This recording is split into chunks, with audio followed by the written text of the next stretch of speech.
Evening, Chili Peppers. So tonight we're going to talk about partial and infinite sums. You may be thinking to yourself, that doesn't make any sense. An infinite sum doesn't make any sense. With luck, by the end of this video, it will make a little sense. But we're going to begin with partial sums. So let's first talk about what the heck a partial sum is. So if I had a sequence or a series that looked like, say, this, for example. 1 plus 3 plus 1, dot, dot, dot. And this means it goes on forever. You know, it's an infinite series. But I wanted to find a partial sum. I could say something like, hey, let's find the 9th partial sum of this series. And so here's what that would look like. So let's write down, find the 9th, oops, you get my idea, 9th partial sum of that series. There. Okay. Here's what it means. In sigma notation, if I wanted to write it in sigma notation, it would mean starting with the first term, ending with the 9th term, and using the rule that generates that series, which, as you know, if you want to practice, pause the video. Okay, hope you figured out that the rule was 2n minus 1. The slope is the rate of change between terms, 2, 2, 2. And the y-intercept is a sub 0. If that's a sub 1, a sub 0 is down 2. There we go. So this is what the 9th partial sum of this series, this is how we would represent it in sigma notation. Okay? Awesome. So we could do this with any kind of series or sequence. Doesn't matter if it's arithmetic. We would just give it a rule. We'd put it in sigma notation and do that kind of thing. So that's what we mean by a partial sum, just adding up a few of the things in a series. All right, great. Well, as you might imagine, some shortcuts exist depending on what type of series it is, like what sorts of rules there are. There are rules for quadratics and arithmetic and geometric and logarithmic. There would be shortcuts and rules for those things.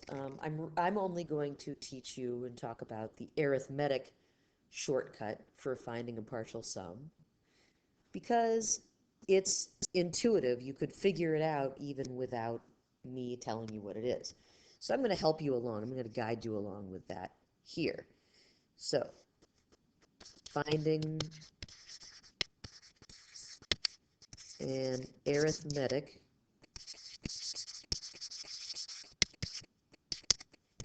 partial sum. Okay. So I'm going to use the thing that we started with before. Let's 5 plus 7 plus 9 plus 11 plus 13 plus 15. Let's see what we have here. That's fine. Okay. So let's say we wanted to add all these up. I know that this isn't the 9th partial sum, it's the 8th partial sum, but work with me. This is good. All right. So when I was younger, particularly in elementary school, I loved to be the first to finish a math problem. Me and Kenny Jurgens would always race, and we were always neck and neck in 3rd grade, you know, who would do it the fastest. And that was a point of pride for me. Think what you will. So one way that you could do it is I always like to pair up the 10s. So 1 and 9 make 10, 3 and 7 make 10, 5 and 15 make 20, but that's a 10, 13 and 7. So you can see what I'm doing here. I'm making pairs that give me 10s. So you could do that. It's a little haphazard. And there is another way that you could do it in a really organized fashion, and that is, if you notice, I add the first one and the last one, and I get 16. And if I add the second and the second to last, I get 16. And if you think that's just a freak accident, let's try the third and the third to last. and we get 16. And the middle two, we get 16. That's fabulous, all right? So think about what we've done here. And in order to find this sum, we would multiply 4 times 16. So I'm going to give you a moment to think about how you might write this rule, how you might generalize this rule based on what you've just observed. Well, I hope what you've concluded is that to find a partial sum of an arithmetic sequence, you add up the first and the last terms, a sub 1 plus a sub n, which is the last term if we're looking for s, a partial sum. And then we're going to multiply that by, not 4 always, but we get the number 4 by taking the number of terms, n, and dividing it by 2. So here is a shortcut for finding the nth partial term of an arithmetic sequence. So I want to convince you that this won't work for other types. So let's look at a geometric sequence here. So we can make one that's like 1 plus 2 plus 4 plus 8 plus 16 plus 32. Let's just stop there for sake of time. But so if we tried to add the first and the last, we'd get 33, and then we add the second two, and we get, that doesn't look quite as cool as the other one, does it? No. This is because it's not growing linearly. It's not growing by the same pattern between terms. So we're not going to get the same thing as we work our way in. So that shortcut only works for arithmetic sequences. Yes, write that down. Write that down so you don't get confused and do something silly. Okay, great. All right, so now into the idea of infinite sums. Right, again, it makes you raise your eyebrows, doesn't it? Infinite sums, how is that possible? Well, so there are some infinite sequences or infinite series which have finite sums. There are, I don't know if you would say more, but there are more ways to have an infinite sum that is infinite than there are ways of having an infinite sum that is finite. But there are some finite infinite sums. Crazy, right? So it all depends on whether a sequence is converging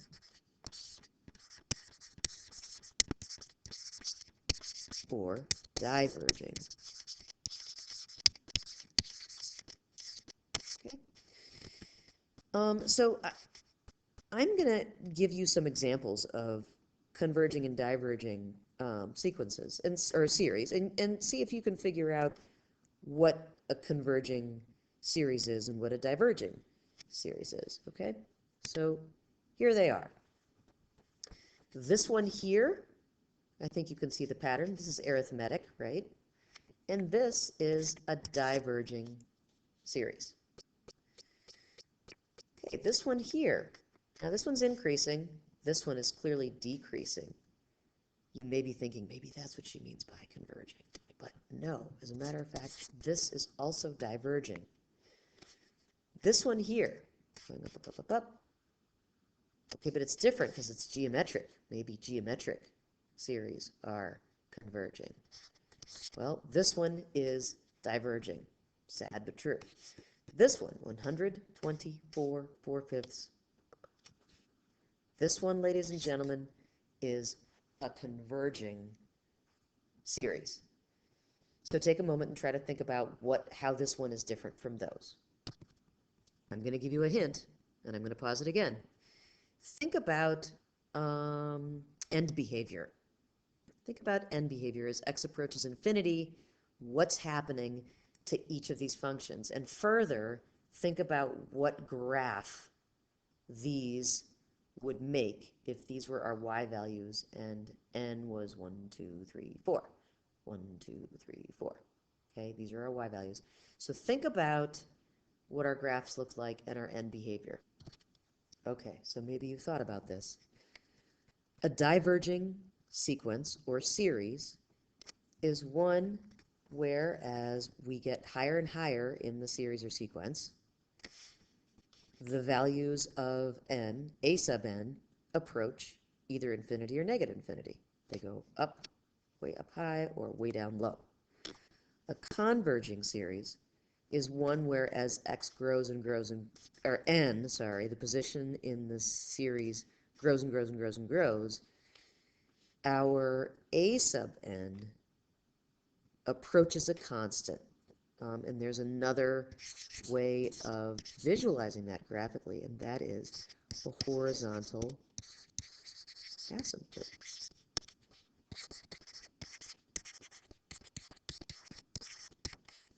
Right? Awesome. So, and here's the cool thing. If your series is divergent, then you cannot find an infinite sum. Or then the infinite sum is infinite.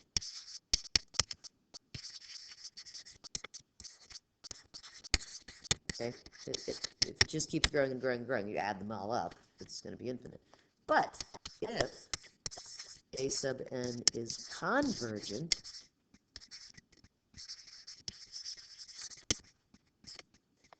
then the infinite sum is weirdly finite.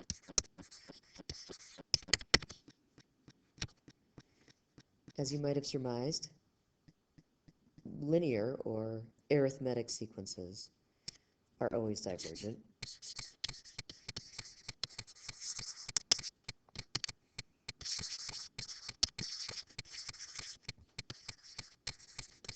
That probably makes sense to you. I hope it does.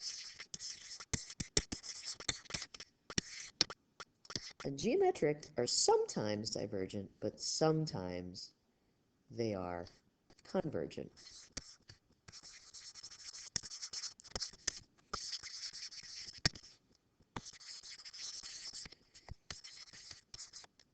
And maybe it will be obvious to you which one is which. Divergent are the rate would be greater than 1. Think about it, it's going to be exponential growth, right? But it will be convergent if r is between 0 and 1, if it's a fraction, because it's going to be exponential decay, right? Of course. All right. So there is actually a formula for finding the sum of an infinite geometric series, as long as it is convergent.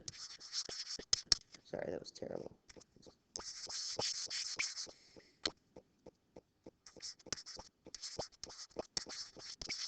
Okay, sum of infinite geometric series. If it's convergent, we know this applies. It's not. It's not. And so we would say S, and I like to put infinite down here to remind me that we're talking about an infinite sum. A sub 1 over 1 minus the rate.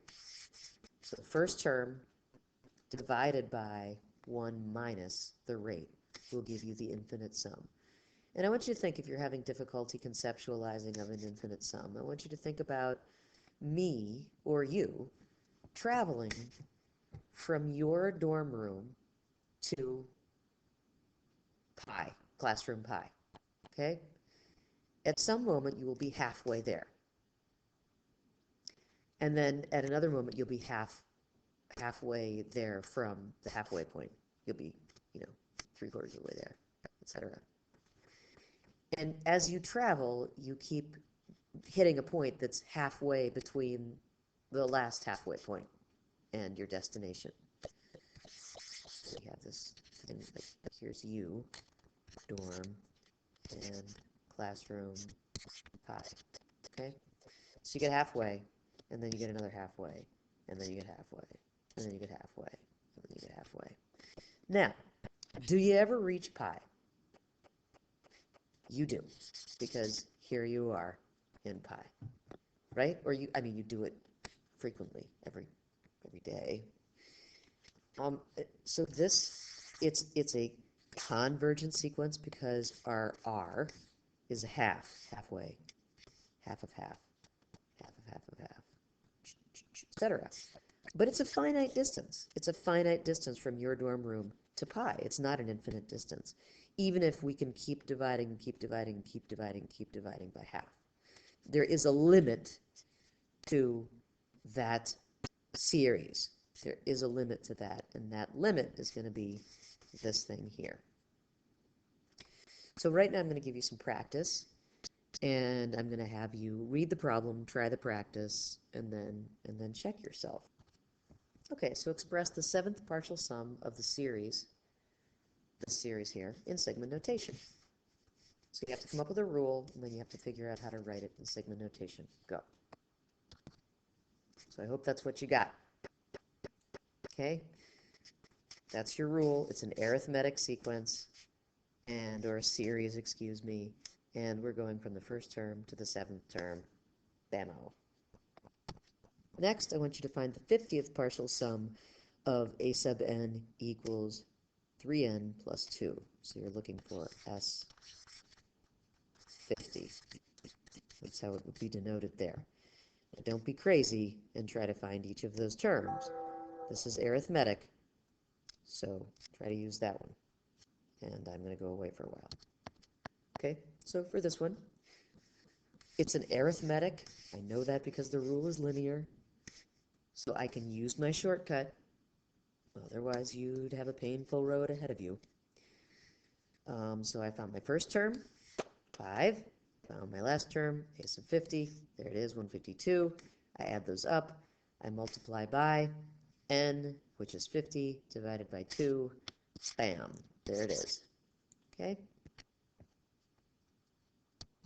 Okay, for the last practice, we're going to play a little game I like to call converging or diverging. I just made this up. So here are, let's see, how many examples do I have? 1, 2, 3, 4, 5, 6. 6 examples. So look at all of them and write a C for converging, or D for diverging. Remember, converging is kind of our friend, next to each one. All right, let's see how you did. Diverging, converging, diverging, diverging, converging, diverging. Cubic. So the end behavior, even though the end behavior is going down, it's not. There's no asymptote there. This has an asymptote. This does not. This does not. This does at 0, and this one does not. Okay, it goes off into infinity and beyond. Okay, so do your, your quizzes thing, and I'll see you tomorrow.